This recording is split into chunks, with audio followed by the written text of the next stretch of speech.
told us he expects Citi to more than double over the next 3 years. My top three picks for 2024 are Citigroup, Citigroup, and Citigroup. Okay, all right. And you could either consider Citigroup a three-ring circus, or you could view it as three connecting circles, like a three-circle Venn diagram. And I choose the latter. The first circle is their org simplification. They're delayering management from 13 layers. 13! Yeah. From the bottom of the top CEO down to 8. They're eliminating 2 intercompany lines of business. They are organizing along 5 lines of business, and that's it. Do away with so much matrix management.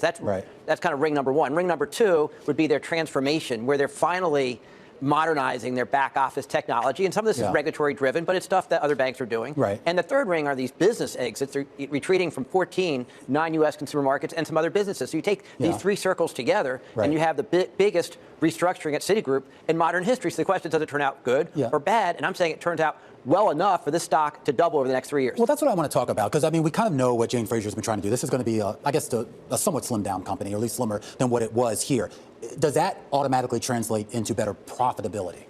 I think the bottom line is that Citigroup is becoming a much more simple and profitable firm whose earnings should double over the next 3 years. But this is make or break time for Jane Fraser. You said, is this due to Jane Fraser?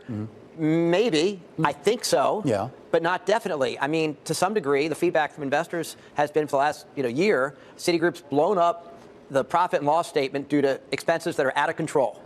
My view is they're ripping the guts out of the company, reconstructing it, and that costs money. But those expenses then start going down. And they've already guided expenses to go lower in 2024 and for 2025. So I think this is a combination of a much more optimized, streamlined, efficient firm and that'll drive returns much higher. That should drive the stock price higher. Now, we have several scenarios in my 50-page report. If there's a recession, I think Citigroup stock underperforms because they have a lot more credit cards. They're top 3 in that. But outside of recession, we think the stock doubles. In a bull scenario, I think Citigroup stock triples over the next 3 to 4 years. Okay, so this isn't even the most optimistic scenario. This is like, if they get most of what they promised done, then the stock can double. What about the fact that lots of CEOs at Citigroup have tried to embark on reorganizations and haven't totally executed? I mean, history's not on Citi's side. Well, you can read Exile on Wall Street. That's by me.